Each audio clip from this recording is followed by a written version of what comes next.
ɓe annda honno on fatwa ardi ɓe annda ko honto on fatwa iwi ma ko honto gaɓe fatwa on waɗa ɗon no fewnori ɓe inni ɓe ƴetta ɗon ɗon ɓe applique ɗo haray ko sonjugol ɓe woni mimminde ko fitna ɓe woni imminde wona futtu ɓe faala wona gandal ko woni sakitude haray ɓe toliɗe sukaɓe fuu ɓe wattira ɓe jandal mi yewtino ɗo koɓe jonno on saabiije gandal ngal yahon janngo yewtino ɗum ɗo ɓe fillito ɗo koyon arɗoɓe jonna on saabiije ɗen yahon janngoyo si tawi min mi yehi mi waɗi université miɗo janngude leer capanɗe tati e nder yontere an kadi a ari hiɗa janngude université hiɗa heɓde leer jeego e nder yontere andi enen ɗo ɗiɗe fotta wona wantugol an waɗi mi woni e hoore amin koye anndu wondema hiɗa udditana dambugal fiya wakkil wonɓe janngude men fof ko balɗe joyi ma jeego woni janngude e nder yontere nde onon ɗo ko ñallan e nder yontere nde mana ɓe wakkilo ɗon ha hewtito ɗon ɓeya woto inno ko woni ɗo kon yoni on ma ko janngal kon ka tableau yoni on yonata ko yo mbeydu wakkilo ɗon sukaɓe yewtiɗo kon e arabe holli wondema kala mo goɓɓen no wakkili holli wondema kadi sukaɓe no wakkili haɗa ko ɗum ɗo wonde innude yoɓe ɓeydu kala mo goɓɓe ɓeydu sukaɓe wonɓe janggude ɓeydu en janniɓe fof e weldanɓe fof en janni honno wen ndelan jonde nokkure ɗo gila ɗo Sinthiane ɗon e juuɗe l'islam o ɗi bayana ɗi darsu ɗi naafugol piiji ɗi fof haɗen juuɗe julɓeɓe ɗo gila ɗo fuɗɗa en jannide e weltani jeɓe alhamdulillah rabbil alamin si ɗo fuɗɗano kam watano hewɓe wani dara ma watano hewɓe nokku o ko ɓayni ɗo wi noon wiyama bisimillah si wawno yahde nokku en jannide weltani ɓe ina jannide weltani laamiɓe ɓen ɗo gila ɗo ɗum ɗo Sinthiane chef quartier ɗo e bureau quartier no fof ɓe tampiti ko mene woni gam ene anndi no ɓe tambitori noon si tawi hiɗen ɗo laamu ngon ari ɓe landike ko homɓe woni ɗo ɓe inni men anndaɓe ɓe wata wonde ɗo kono si ɓe ari ɓe landike ɓe ko homɓe woni ɗo ɓe inni mbiɗo anndi ɓe ɓe mala ella hunde ala ɓe jokka ko boni hay hunde ko ɗum tabitini en ɗo goɗɗo wata wonde e nokku o ala ko o ɗuwa mo ko ɓeɗo ɗuwi en ɗo alay ko ɓeydu du'anaɓe ɓe jamnaɓe weltanoɓe ko wona noon kadi imamu ɓen ɗo juliraji woni ɗo ɗi fof kala ko immi haray heɓe sembinde kono jamnoɓe weltat ɗon ɓe haray en jalli jama o fof o sansini programme o seeɗa mbeɗen wadde ihtibar ka mahmoud ihsan min jonnuɓe matiére ɗiɗi no ngakki woɓɓe yo waɗɗon ɓe sirwaya noon ha ɓe gaynaɓe noddamen ɓe noddino ɓe wondema ɓe gayni ko waɗi so min ariti chef quartier o yewtugol eɓe accu hakke aɗa wona ko ɗumani mde yettitare ni min jonna ɓe sujet tata o mais wowa janngude e image ko janngoɓe ɗonno wadde examen ji amen kono ɓayde ɓe énigré no woodi mi inni sukaɓe joni ɓe kamɓe kadi no wakkiloɓe ara hannde no waɗa examen o hannde cuwata men peɗɗo haɗa ko waɗi meɗen ayitini programme o mo yaafoto acco hakke ɓe waynike kadi assalamu aleykum lahi taala wa barakatu شكرا جزيلا كما يقول قم للمعلم وفه تمثيلا كان المعلم ان يكون رسولا قم للمعلم وفه تمثيلا كان المعلم ان يكون رسولا شكرا لكما وشكرا لكم يا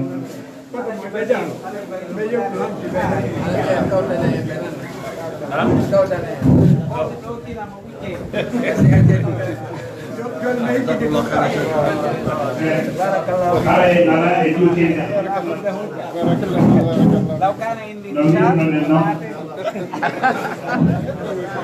Allez, e toke defte quartier meɗen o ara yo jama on jebbino en gelike ko ceerno maren makiɗoɗe seddugal e waano koɓe ɓoyɗumen en ɗo en tori Allah ɓeydi ɓeydi maɓɓe o kala ɓoyɗumen dokede maɓɓe maako o ngantinanoɓe sabu hiɓe yewta en piiji ko heewi tuma ɓeɓe joddama ko min mbiɗo anditi ɗum ɗon ɓe naatana e sonnaɗo ɗen goyi sonnaɗo ɗen goyi sonnaɗo ɗen goyi haray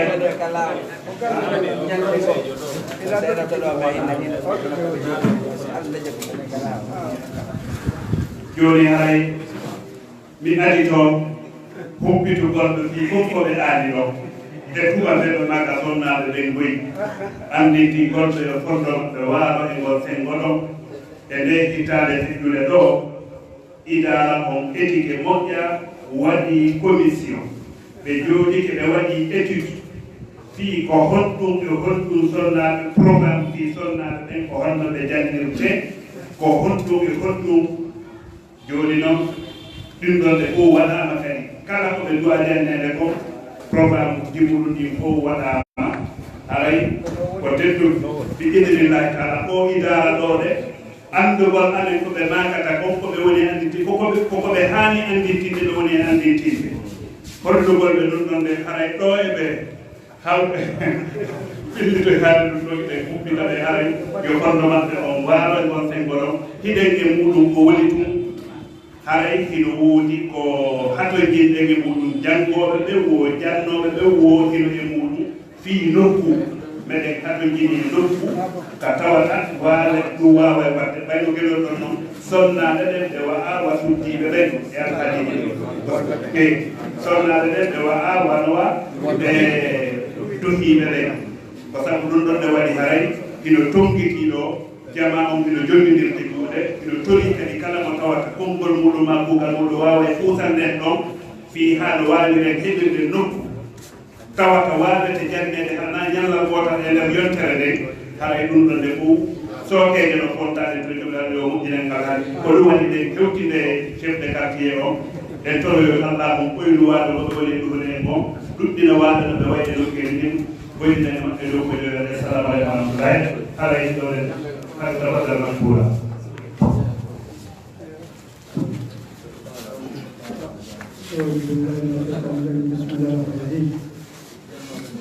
Assalamu alaikum warahmatullahi taala wabarakatuh. E inde président de délégation sociale Rato Taran Diallo e inde gouverneur de la ville de Conakry Mathieu Bangoura e inde président de la ville de Guinée professeur Fakonde, conseil de quartier Dar es Salaam on tedidi seena jama on ɗo fodde ko seeɗa ala e muɗum hande ko ala kono nde alade ɗon seedi alade goo Dar es Salaam ɗo mo yii ɗe guese wonɗe yeeso amen ɗo andi ɗe guese ɗo fof ko julɓe mo yii guese moɗen tawa kadi ko julɓe moƴƴuɓe wonɓe hulde Allah rewa Allah andina yimɓe ɓen no Allah rewirte ko no Allah hollirte nema ko Dar es Salaam heeɓi ko o yena o yetta ko Allah walan ɗo tuwa newrirde ɗum ɗo goɗɗo o kanko tewi pas waɗani ɓen ɗum ɗo o ɗaɓɓete ɗum o heɓota ko rokkeni buy donc si men mi ƴettiɗo makko e inde jamma Dar es Salaam on ko finitagol kono mako e noon ɓe maaki ɓay jomiraɓe faamu ɓe maakino min o yewti kon seeɗa ni wondema ene wonɓe ɗo ɓen fof onon ɗo wakkili on koyo ɓeydi no wode meɗen ɗoɗe tawɓe janggi gaɗe ɗen fof no maîtrise anglais o no maîtrise français o no maîtrise arabe o par ce que ko ɗum ɓeydi ɗo ɗe fermeture institut des sciences islamique et arabique en Guinée. Donc ka science watta fi muɗoɗe nandi ko honɗum donc docteur ɓe yalta e ga professeur ɓe yalta e ga ingénieur ɓe yalta e ga donc branche ɗi fof ɗo yalta e muɗum hay onon ɗo ɓe hande so fewti e Allah on torike mon ɗum o jaɓa e fiyon ɗum par ce que ɓerde monne ko laaɓuɗe wannake ni donc ɓeyde torade Allah holla ɓeydaki anduɓe famuɓe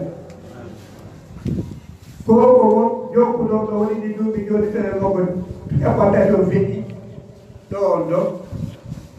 yimɓe wona fottede ɗo compris joni ko alaji moon ɓayɗo gueɗi ko onde tuma ko nde bigimino fottede ɗo ɓayɗo hande ɗo sayi ɗum woni noon ɗo haa ɗo fewɗika ɗo hande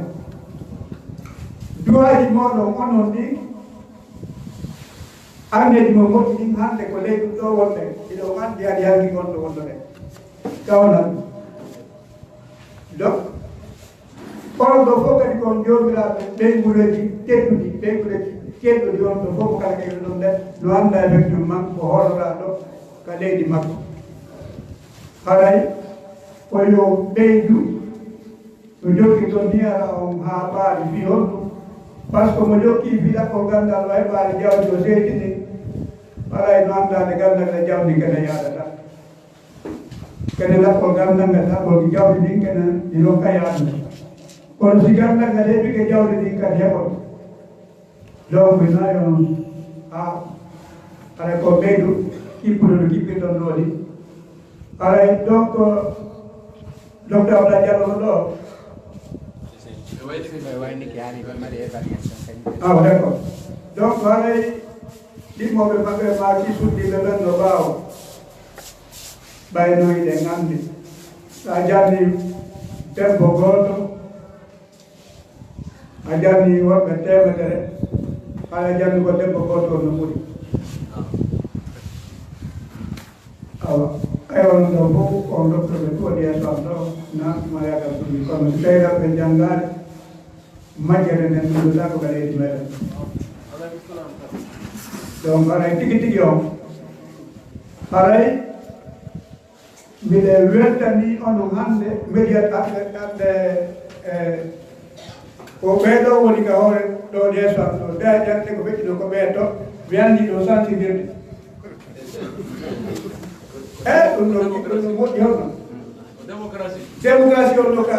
ko holɗon ɗo moƴƴa no ɓay hannde ko ɓeeɗo ɓeyɗi encore ɗo sew carton makete on anndi ɓeeɗo ari ɓe ala ɗo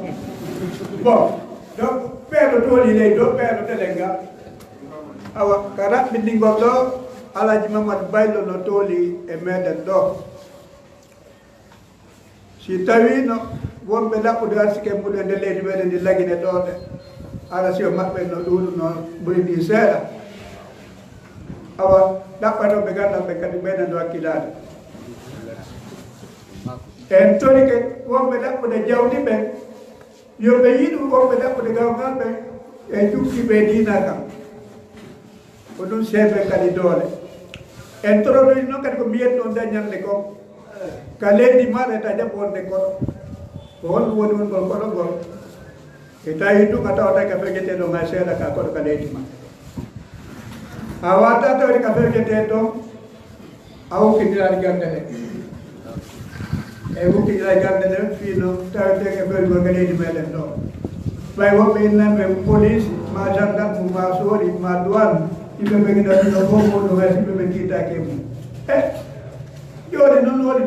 douanier ɓe fewɓe no woodi gendarme ɓe fewɓe no woodi kadi docteur ɓe ɓe feewa ka peewal ngal yinna e gande ngal humodiri gandal ngal jannata goɗɗo angal peewal ko kanko janga kanko ɓuurata hoore makko angal peewal na gandal ngal fewɗo wiɗa hande men fof donc acce ɓeygore meɗen janga gande ɗen fof naata e bureau ji ɗin fof kañum kadi wawe implantade wawe enen kadi tawede e wonɓe fewjodede ɓe ka leydi meɗen ɓe ara ko men tori ara do ko yalla beda mo ko yalla beda mo tedula o da di gandal yalla oppo ga kana na no ala ka tabulagi alla ga naf kanina ara na lagi do yalla wala no dal ko pita gomore ne ko da daga daga ko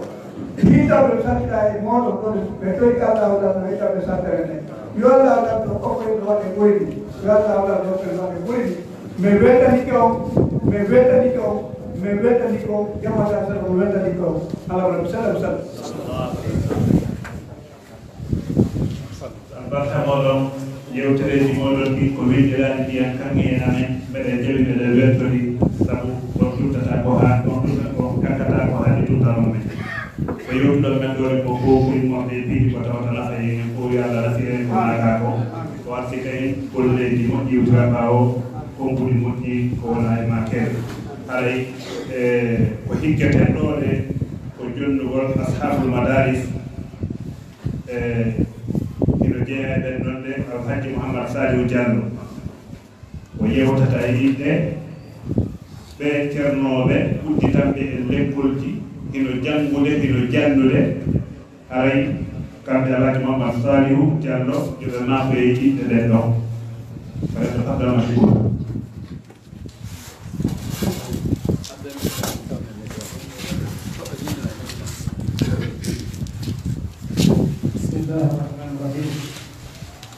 الحمد لله رب العالمين نحمده ونستعينه ونستغفره ونعوذ به من شرور انفسنا وسيئات اعمالنا من يهده الله فلا مضل له ومن يضلل فلا هادي له واشهد ان لا اله الا الله وحده لا شريك له واشهد ان محمدا عبده ورسوله وبعد مسلم جلبه ɓaawo yettugol Allah taala seeddo alaano weteede gonga siwana kanko du'anone laaɗo Muhammadun sallllahu alayhi wa alihi wa sallam arani salmini on mbiɗo waɗan assalamu aleykum wa rahmatullahi wa barakatuh haray ɗoɗamin komi ɓeytata ko weltanagol jama on ɗo fof weltano chef quartier wonɓe ɗo ɓen Alhaji Bakar Diallo hara en weltanike ɓe fota ko wona seeɗa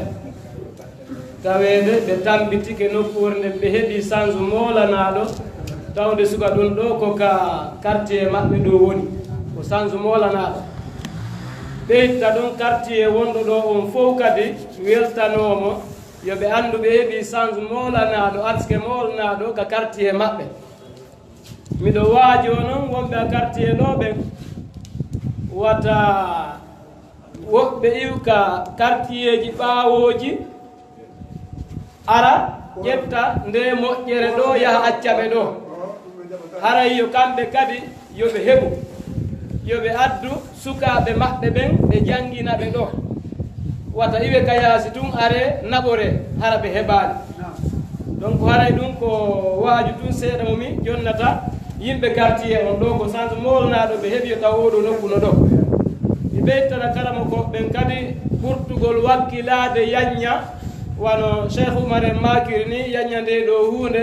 hara o naaɗi ka quartier ɗo tumba Allah waɗi yaaji ɓe wona e quartier ji heddiɗi e weltano Alhaji Mamadou Baylo moƴƴa wano ɓe sifori ɗo ni si tawi hara musidɓe me en guineyen ɓe wonɓe ɗaɓɓude kaalsi ɓen wakkilori suga ni yaajen nden ɓuray ni haray hiɗen yamira kala mo Allah arsiki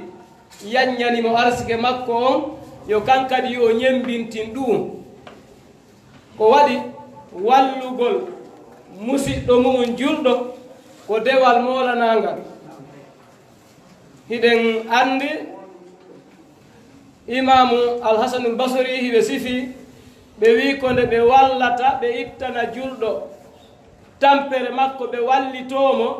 haaju gooto ko ɗum ɓurata ɓe waalanade e di waɗugol itikaf e nder hitande fof donc si ɗum ɗo woniri noon an wallitiɗo imma a walliri yimɓe ɓen gandal ma a walliri yimɓe ɓen jawdi ma ndin haray ko Allah lanɗo on andi ko moƴƴere honɗum marɗa e mum donc haray on fof hiɗon weltana onon kadi karama ko ɓen meɗen weltani on fota ko immi ɗon darɗon suuɓi ɗon tawɗon Alaji Mady Baylo ɗo kadi seenoto ɗon wonon Alaji Mady Baylo heeɓi ka wone kono onon kadi so tawino on arano wonon ɗo jalbirtaɗo ni seenande mon nden ko ɓuri jalbinde haray meɗen weltani on fota ko wona seeɗa donc mi wawata e juutinde ɗo yewtere o wat noon ko kala yeeso karama koɓe an tummi dari haray metta e fiwowol gongol assalamu aleykum wa rahmatullahi wa barakatuh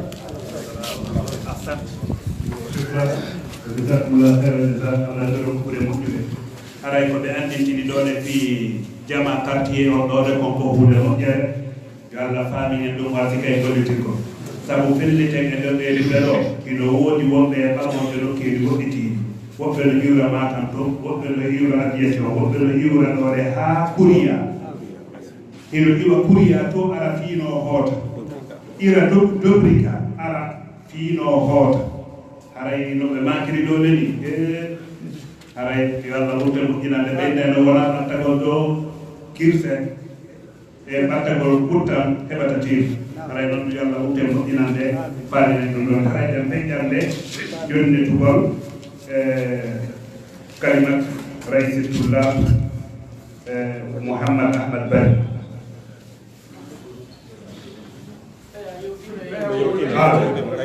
shukran wa jazakumullahu khairan haray ko fecciten noon de ko hippoto ɗon ko kalimat rais Mahad Cheikh Mouhammad Moussa Diallo falyatafaddal mashkura bismillahi rahmani rahim الحمد لله رب العالمين وبنعمته تتم الصالحات ثم الصلاة والسلام على خير خلق الله محمد بن عبد الله وعلى آله وأصحابه ومن تبعهم بإحسان إلى يوم الدين صاحب الفضيلة رئيس حارة دار السلام الحج أبو بكر بلد أصحاب الفضيلة من أعضاء هيئة التدريس في معهد العلوم الإسلامية والعربية في غينيا أصحاب الفضيلة من ضيوفنا الكرام من المؤسسات والجمعيات الدعوية أيها الحفل الكريم من التلاميذ والمشاهدين السلام عليكم ورحمة الله تعالى وبركاته أصالة مني ونيابة عن جميع أعضاء إدارة معهد العلوم الإسلامية والعربية في غينيا يسرني أن أقدم إلى حضراتكم خالص الشكر والتقدير على ما تفضلتم به من الحضور تأييدا لنا في هذا الحفل المبارك. أيها الحفل الكريم، إن معهد علوم الإسلامية والعربية في غينيا منذ تأسيسه عام 2000 قدم مساهمات جليلة في مجال التعليم وكون أعدادا هائلة من طلبة العلم، بعضهم يواصلون دراساتهم في مختلف الجامعات الوطنية والخارجية ويؤدرون رسائلهم الجامعية، والبعض الآخر يدرسون في المدارس العربية وفي المراكز والحلقات العلمية. لا شك إنما يدل هذا على نجاح هذا المعهد، فهم أئمة ودعاة ينشرون الدعوة الإسلامية في المجتمع الغني وغيره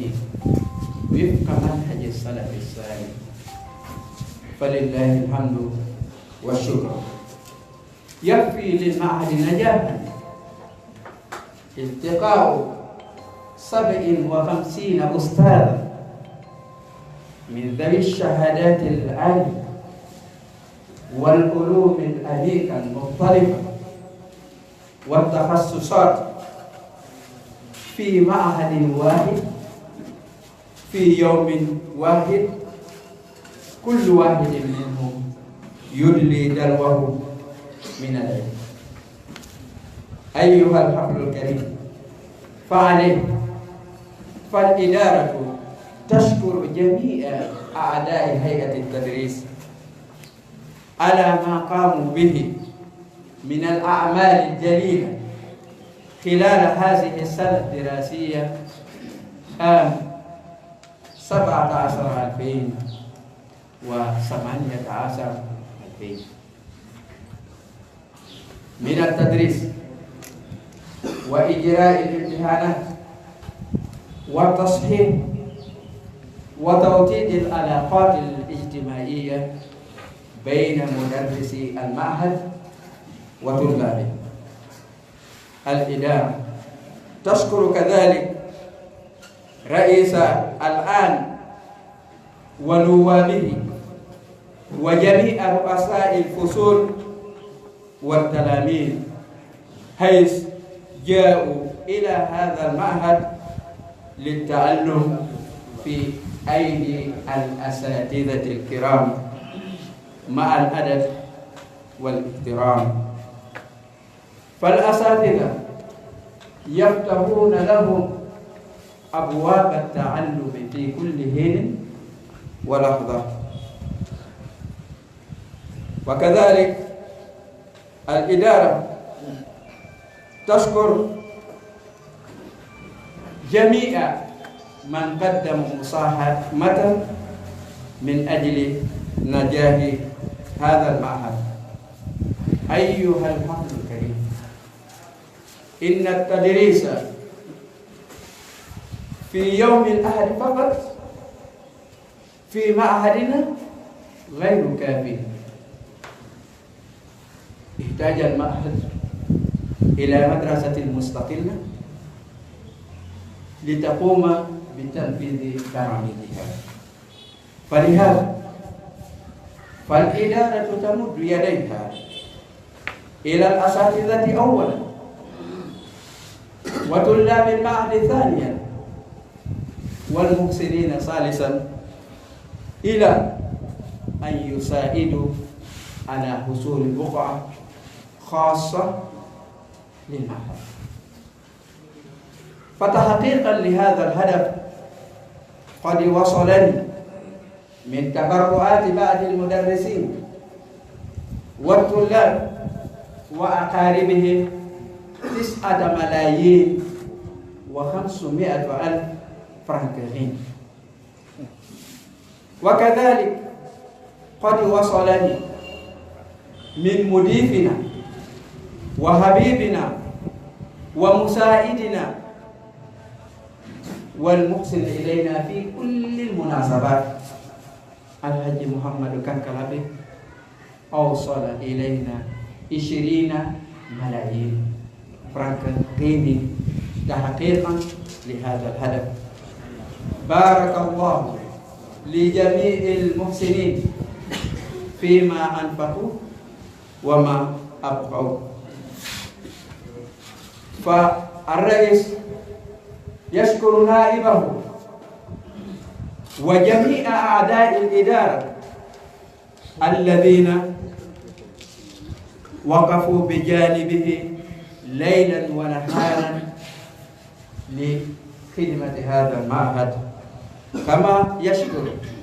أصحاب المدارس دار السلام، بامبيتو وهندان وسوفونيا. لا شك إنهم يقومون بأعمال حسنة لهم تنفعهم في هذه الدنيا والآخرة. أختم كلامي بشكر مؤسسي المعهد من أساتذتنا الكرام، إنهم حاولوا ثم وفقوا، فلهم الفضل والفضل للمتقدمين. كما تفضل به شيخنا أبو بكر الجاري. وكذلك هذه الإدارة تذكر جميع الإدارات السابقة، فالجديد إنما يبني على القديم، على ما قدموه من الخدمات الجبارة لنجاح هذا المعهد. وشكرا للجميع، وأسأل الله تعالى أن يجزينا خير الجزاء.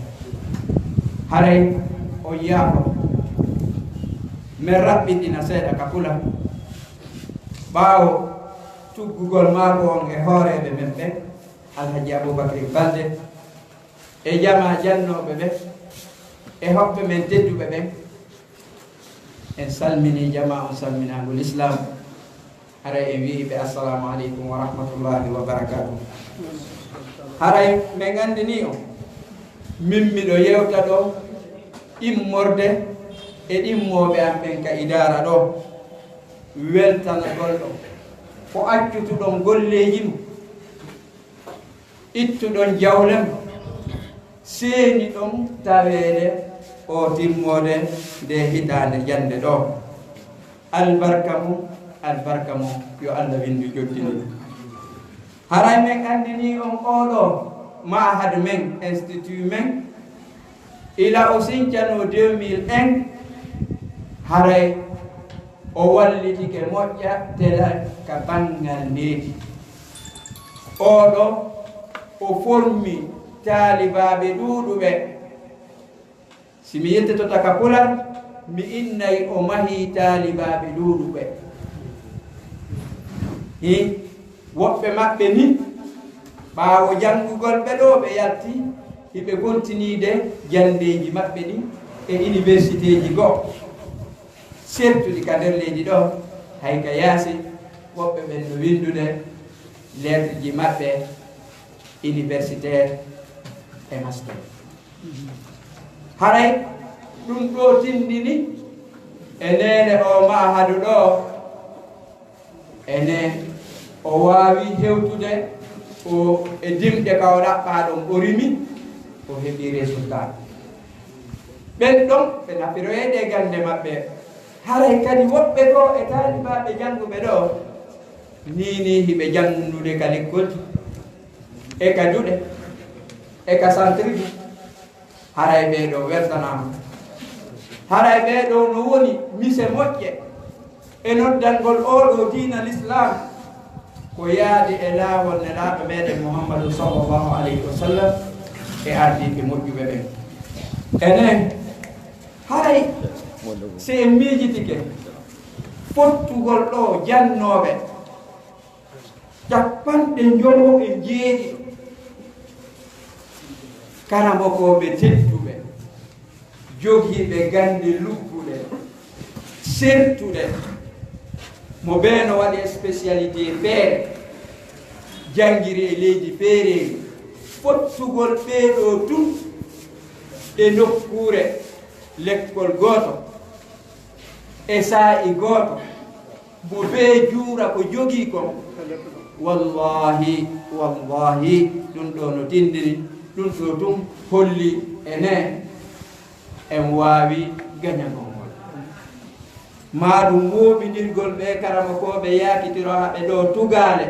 mo ɓe no lelli ka wontiri ɓeɗo fof wawata hokodirde nokku gotum e saahi goto kono ko wawi wadde ɗum wo ko diina albarka mon karama koɓe albarka mon. haray on jarnama e o darandeji mon ko dari ɗon fi yo nde jande mars nde marsi hitande hikka nde moƴƴa ila e jandu heɓi e darti heɓi e satugol heɓi e jokkereji enɗam hakkunde jannoɓe ɓen ka mahadu ga e taalibaɓe ɓen e sincuɓe lekkolji e yaasiɓe kala jogodiraɓe. haray on jannama feewi ko wano noon kadi idara direction o jarni hoorejo taalibaɓe ɓe ka mahade ɗo Cheikh Mouhammad Bari e lontiɓe maɓɓe ɓen hikkiɓe maɓɓe ɓen e dendagal hooreɓe classe o jiɗi e dendagal jannoɓe ɓen ko cooboti mon on teddini karamokoɓe ɓen on jaɓi seenagol ƴetta ɗe gande e sookejo ɓe karamokoɓe ala e ko hewtata teddingol karamokojo hoolagol mo ha hoolomo ara ɗaɓɓa ko woni kon e juuɗe makka juuɗe maɓɓe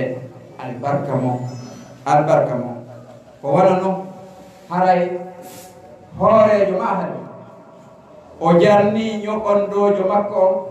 cheikh abdoullahi bari o jarni dendagal mambourɓe ɓen kabiro ɓen dari ɓe takko o hoorejo jemma e ñalorma fi yanganagol o ma hade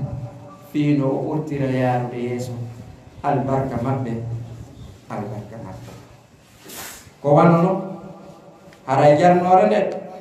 jarnama fof haray men andini o haray o ma hade men ɗo yewtoɓe ɓen yewti ñallal gotal jande dimanche tum ɗum ɗon yonata programme ji jande ɗi ma hade men on o développiki o yaadi haray oɗo o feƴƴi jangirgol ñallal gotal haray ko sabu ɗum direction on no fonti sookeje e jannoɓe ɓen tawa kamɓe tigi yoɓe ittu jawdi maɓɓe ndi hikko ɗon taalibaɓe ɓen kama hade ɗo kamɓe tigi yoɓe ittu jawle maɓɓe ɗen mo noddi e hunde yo wondu yeeso e waɗo one hikko ɗon moƴƴuɓe allah ɓen yoɓe fof yoɓe fonti sookejo ha o mahadu ɗo heɓa nokkure maha lekkol programme ji ɗin waɗe jama o janga ni programme jandirgol leydi no woodi e leydi ɗe fof a golle a jangi haray ɓeɗen tori ɗum ɗo mo ɓeyo yanjir ɗum ka moƴƴuɓe ɓen won toon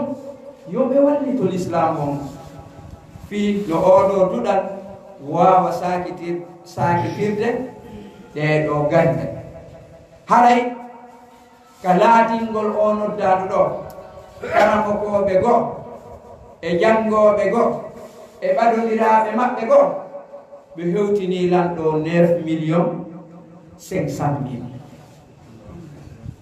haray commission no waɗa hennotoɓe mbuuɗi ɗin jungo e jungo carte ɗen no wooda si kadi ko orange money no wooda ɓa woɓɓe ɓen ɓe faalete waɗgol hara andetake tawde ko hemɓe waɗi haray teddugal jama ɓe werduɓen ɗo alhaji mouhamadou diallo kankana ɓe yo allah ɓoynuɓe hoore yo allah ɗuɗɗin sifa maɓɓe maakoɓe ɓen maaki si joguinoɓe ɓen fuu no wawno waɗo ɓeeɗo haray piiji ɗi sonti moƴƴa haray ɓe wernuɓe en ɗo ɓe wonɓe yantanade en saahi wo saahi si en linti en wawata muminde kala saahi fewdiɗo ɓe no wallitade ko en wawata limuɓe jawle nde jannowo juhirte montan buuɗi haray e ñaamete e njaram e kala ko faata e saahi wo saahi haray ɓeeɗo en janniɓe kamɓe kadi ɓe waɗani en million nooga franc guinéen fii yi en laati o miijo men heɓugol nokkure ko on ma hade ɗo janga wallahi awru ndun no moƴƴi leydi ndin no ñoli mo waɗi ɗon bitta ɗum ɗo no nafude haray ko sadaka ilowo mo o mari himo wuuri himo maayi haray yo allah waɗante bari e jawle ko ɓe itti e ko ɓe heddi waɗana ɓe ɗin ɗo joddi aljanna e dendagal waɗuɓe goɗɗum fiyo o ma haɗa ɗo gaño ila e beere heɓi e yangi ɓandu heɓi e gammaro heɓi e ittugol ko jogi ko haray yo allah waɗan ɓe barke mum haray no gasa mi juutini haray ene min jarni jama on fof min jarni hooreɓe lekkol jiɗi min jarni dendagal seniɓe ɓe min jarni ɓe siñcuɓe nde ɗo hunde wallahi ɓural ngal ko wodani ko attiɓe men ɓe siñcunoɓe ɗum karamakoɓe men woɓɓe maɓɓe no hakkude men ɗo goy ɓeɗo ɓe tini ko weli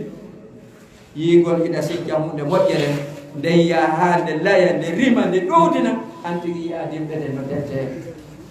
yo Allah waɗanɓe barki waɗanoɓe juttede haray ko wanono en jarni biroji feƴƴunoɗi ɗi e o mahade ila o siñca keso ko o wakkiliwo ko o dolniwo ko o hittiniwo ko hoore e kiɗɗum ko tawno ko ɗon o fuɗɗorta si o ɗaɓɓita ko fawa ɗum haray ɓe jarnama dendaga seeniɓe ɓen ɓe jarnama haray en torike Allah subhanahu wa ta'ala yo winno e baraji ɗi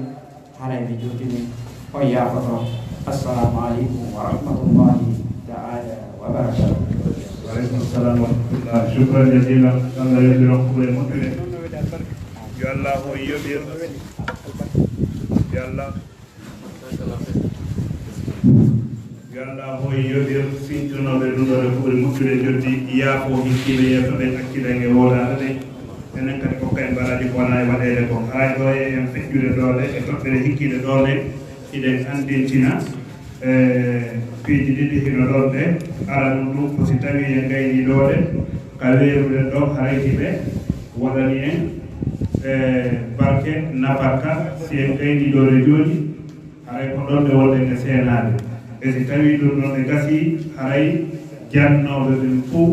ino mari tummodirgol ɓaawa ɗum ɗon ɓe bidinillahi taala haray ko ɗum ɗon ɓe wonɗen andintinde i ka tooliɗen ɗore kadi wona e futtitede bidinillahi taala jannoɓe kama hanɓe haray ɓen ɗon ɓe hay goto yiltaki taw hikken ɗon ɓe joni toɓɓere hikkide ɗo ne kalimatu amine talim walhila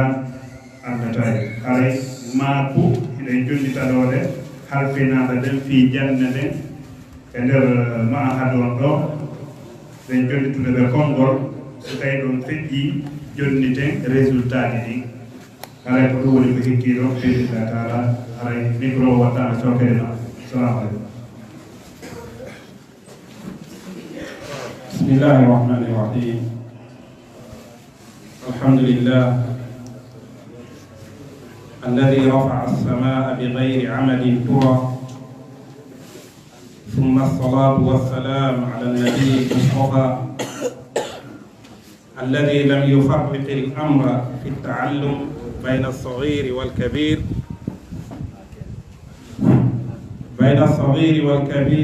والذكر والأنثى بقوله طلب العلم فريضة على كل مسلم ومسلمة. وبعد إخوة الحضور السلام عليكم ورحمة الله تعالى وبركاته.